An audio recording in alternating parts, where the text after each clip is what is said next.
So yeah, we're going to talk a little bit of rocker-line. So very often you will see in magazines or people talking what kind of rocker-line is it, request we get, is it a slalom rocker-line, is it a free-ride rocker-line, what kind of rocker-line you have for waveboard. And well, the answer is not easy. First, the rocker-line is measured by the middle of the board. So from that point all the way to the nose, and that's the middle. And to measure the rocker-line, it's really depends on the designer or the purpose you have. Some rocker-line, they will be like measured till here. And after that point, if there is still curve, we will talk about tail kick. So on this board, Exocet, I like to have a rocker-line starting from 0. Because with the way I think, the starting point at 0 makes it easier, and then I will make some control point, for example, 1 meter, 150, 2 meter, and nose. And those reference points will be a bit the base to know what kind of rocker-line I will apply for slalom or for waves or free ride and so on. So in the rocker-line, the straight line will be typically for a board like the Cross or many other boards, let's say around 70 to 90. That's a bit the range, so around here, till here.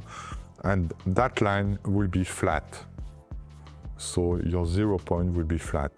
There will be no tail kick, it will be flat. And then at 1 meter, if you want to have it less than 1 millimeter, you could almost consider that it is flat here, because the board may move. So a lot of people will start to increase a lot the curve.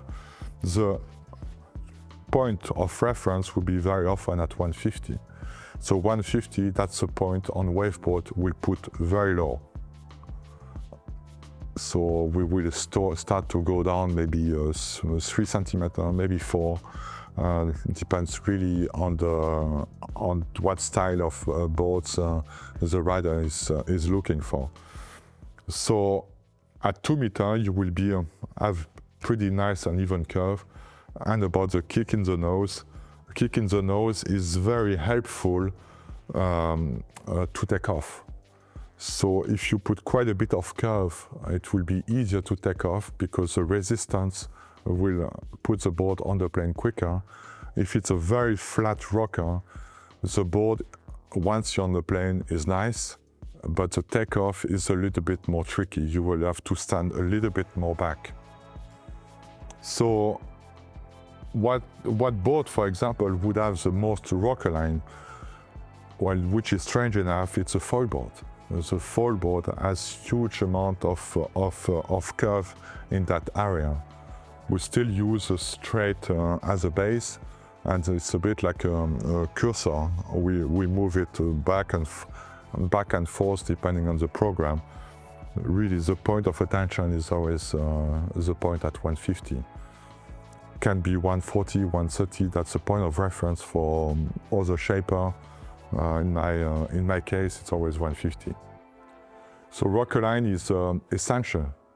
But you can also have a board that is fast planing in the wave, for example, introducing a tail kick. But therefore, your straight line, for example, that is here, they will move everything like this. So it's going to be fairly flat under the mass base, still the same amount of curve, but here they will start to produce some tail kick. So this tail kick will make the board very loose. It will make the board a little bit more blurry under the foot, not so powerful.